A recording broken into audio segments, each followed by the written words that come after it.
Di luar kota, saya ingin mengupdate satu hal ya, yang terkait dengan partai politik yang rencananya akan dibuat atau dideklarasikan oleh Anies Baswedan.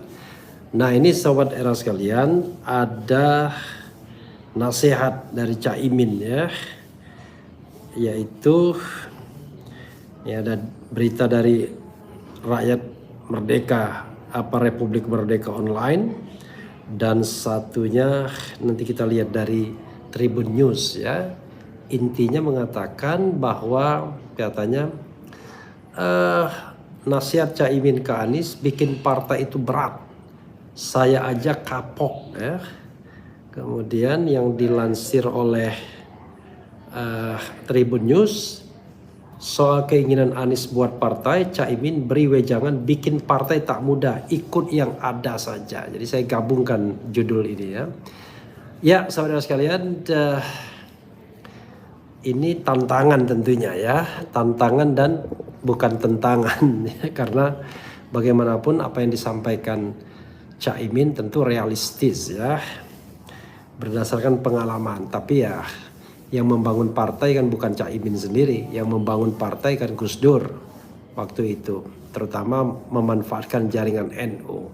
Tapi kalau Caimin mengatakan saya aja atau PKB saja yang punya jaringan NU tidak mudah membangun partai, ya mungkin benar yang dikatakannya. Tapi pertanyaannya adalah apakah nasihat Caimin ini masih perlu didengar ya, setelah dalam tanda kutip dia belok dari Anies Baswedan.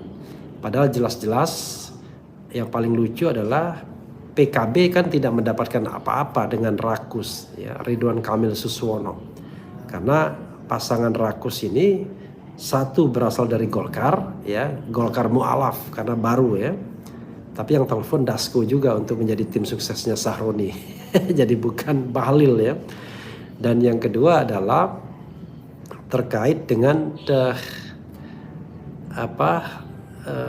terkait dengan jadi hal yang kita harus garis bawahi beberapa ya. Oke, saya agak lost sedikit, tapi intinya adalah bahwa ini soal pengkhianatan tadi ya. Jadi soal pengkhianatan tadi ya, ketika kemudian tidak dapat slot di Rakus ya, Ridwan Kamil itu adalah Golkar dan kemudian Suswono itu adalah PKS, toh PKB tidak berpaling juga ke Anies. Padahal dengan putusan MK dia bisa mengajukan Anies dan sekaligus kader PKB, tetapi kan tidak dilakukan. Nah itu menunjukkan bahwa PKB dan Caimin sangat pragmatis, teganya ya. Tetapi it's okay lah, kan kita harus move on, tidak boleh menyinggung hal kemarin-kemarin. Nah sekarang yang kita singgung adalah soal nasihat yang bersangkutan. Apakah nasihatnya perlu diikuti atau diabaikan saja, atau Anda masih percaya dengan nasihatnya? Kita baca ya. Nasihat Caimin ke Anies bikin partai itu berat, saya aja kapok ya, itu kata Caimin. Republik Merdeka, rencana Gubernur Jakarta pada periode 2017-2022 Anies Baswedan membentuk partai politik baru sebaiknya benar-benar dipikirkan secara matang. Saran ini disampaikan Ketua Umum Partai Kebangkitan Bangsa PKB Muhaimin Iskandar Caimin. Sapaan akrabnya menasihati Anies membuat partai tidak mudah. Saya ingin ingetin aja, bikin partai itu nggak mudah, berat. Saya saja sudah kapok, sudah berat banget, kata Caimin usai menghadiri acara Fun Ride dan Run HUT ke-79 DPR. Kapok tapi terus. 20 tahun jadi ketua umum partai politik itu tidak ada pemilihan yang demokratis ya. Caimin yang pernah mendampingi Anies sebagai cawapres di Koalisi Perubahan mengingatkan mantannya itu lebih baik bergabung dengan parpol yang sudah ada sekarang. Jadi daripada bikin partai ya ikut yang ada aja. Jadi kalau Anies ikut partai X katakanlah ya, sudah tenggelam dia, tidak akan lagi menjadi tokoh yang diperhatikan atau diperhitungkan. Jadi daripada bikin partai ya ikut yang ada aja. Tapi nggak tahu kalau pengen dipanggil ketum ya beda lagi, sambung Ketua DPR bidang Korkesra itu. Kok kecil sekali pengen dipanggil ketum. momentum. Meski begitu, keponakan Presiden keempat Abdurrahman Wahid alias Gus Dur itu belum mendengar langsung dari Anies soal rencana membuat partai ini. Kan sudah Anies melakukan press conference ya. Cuman memang apakah partai, apakah ormas itu soal lain.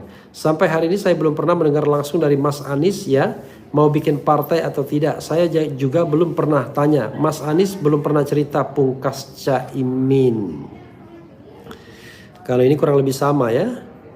Kalau Tribun News angle-nya bilang mengenai bikin partai tak mudah, ikut yang ada aja, kurang lebih sama ya. Saya ajak kapok.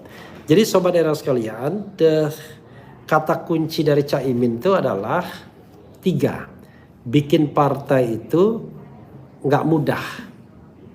Dia kapok dan menyarankan Anies ambil yang ada aja. Nah dari situ saja sudah ada paradoks ya.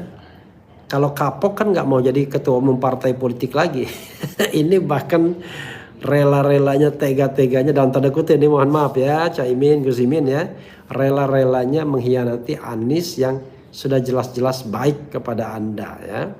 Yaitu dengan cara tidak mencalonkan Anies ketika sebenarnya PKB punya kesempatan itu pasca putusan MK. Kan orang akan bertanya kan, sudah saya katakan, kan bingung kita.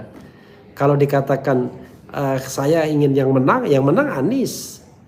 Saya ingin kader PKB, ya kader PKB bisa bersanding dengan Anies, ya kan?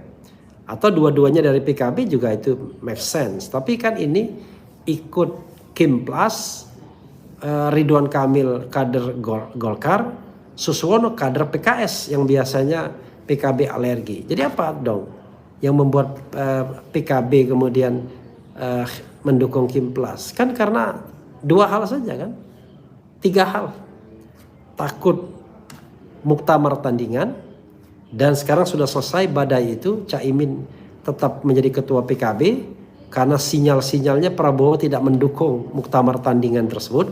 Terbukti ketika ada Rapimnas Gerindra, Prabowo sudah kasih sinyal jangan pergi lagi, bahkan dikasih pantun Caimin. Pantunnya saya perbaiki sedikit ya, rimanya 1 2 3 1 2 apa dia bilang ya?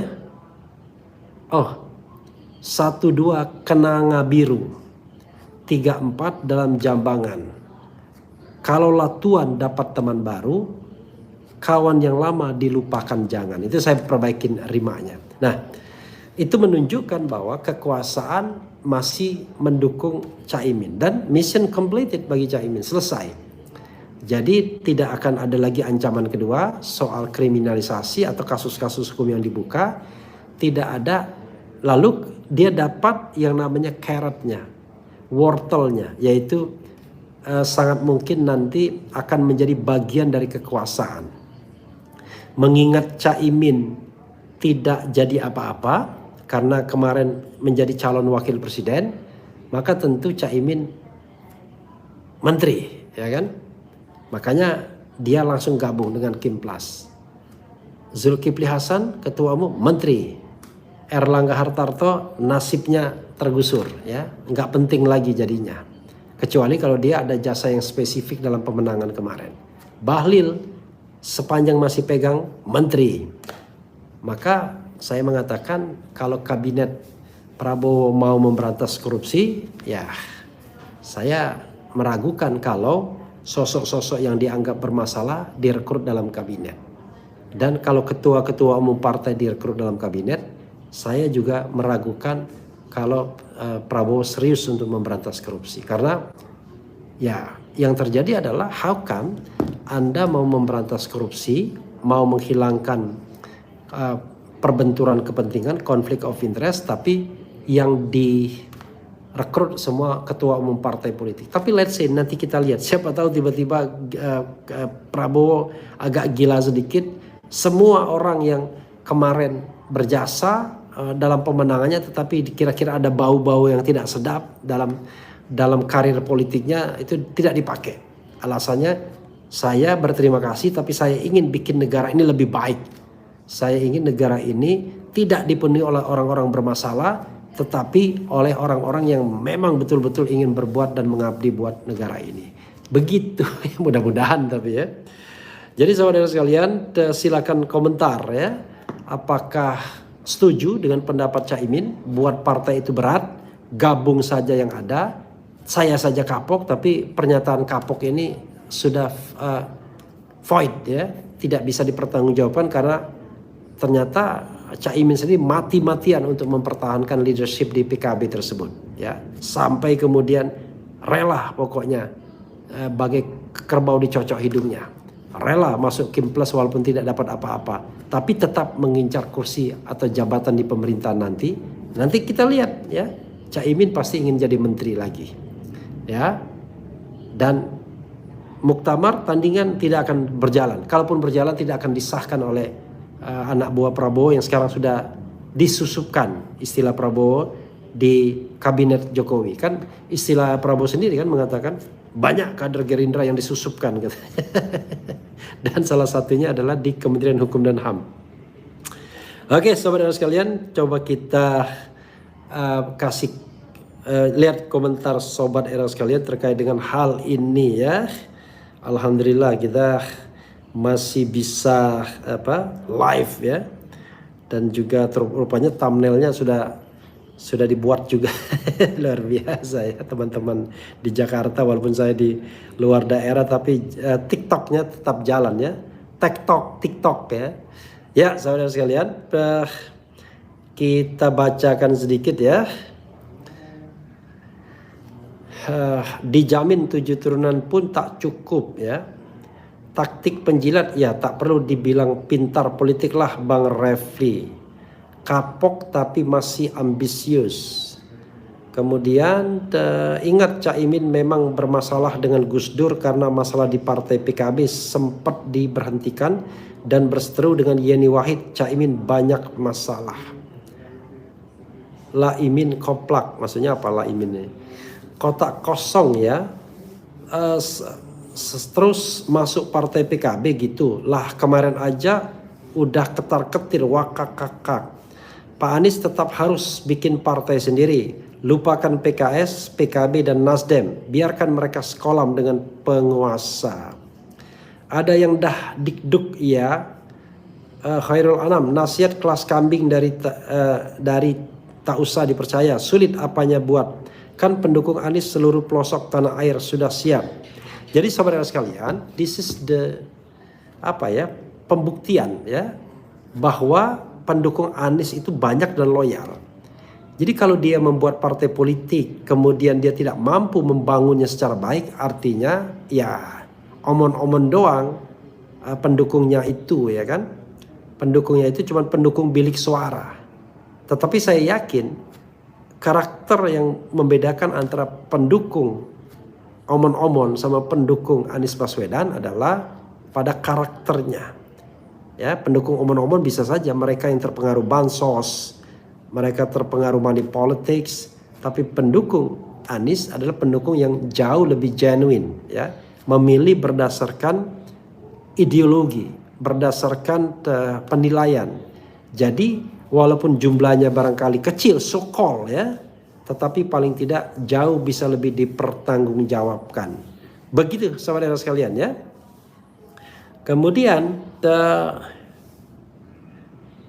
lu kira lu yang bikin partai Min, Gus Dur yang buat lo yang rampok. I don't know exactly ya. Jazilul Fawaid, omonganmu nggak laku kalau sudah khianat dengan Pak Anies. Kok Jazilul sih ya? Berarti hal itu kekhawatiran partai yang ada sekarang. Kenapa? Sebab hampir semua simpatisan dan anggota yang ingin pindah gabung dan mendukung ke Pak Anies. Ya, this is the question ya. Apakah ada konflik of interest di antara tokoh-tokoh ini ketika mengatakan sudah nggak usah bikin partai, gabung saja dengan yang ada? Apakah karena mereka khawatir ya banyak pendukung yang akan pindah ke Anies ya? Wah, ini harus dibuka topinya. Jadi saudara sekalian, itu yang harus kita pahami ya. Jadi memang ada konflik of interest juga ya. Kalau seandainya dibuka, maka yang terjadi adalah ya begitu.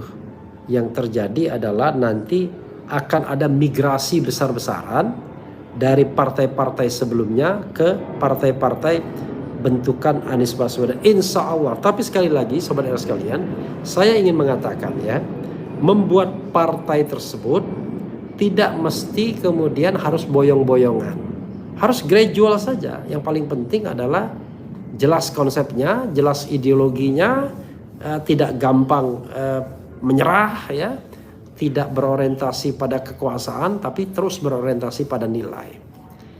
Jadi akan jauh lebih bertahan ya. Dan mereka-mereka yang menjadi aktivisnya harus selesai dengan persoalan ekonominya masing-masing, tidak mencari kehidupan di partai politik yang hendak atau mau dibangun tersebut. Kemudian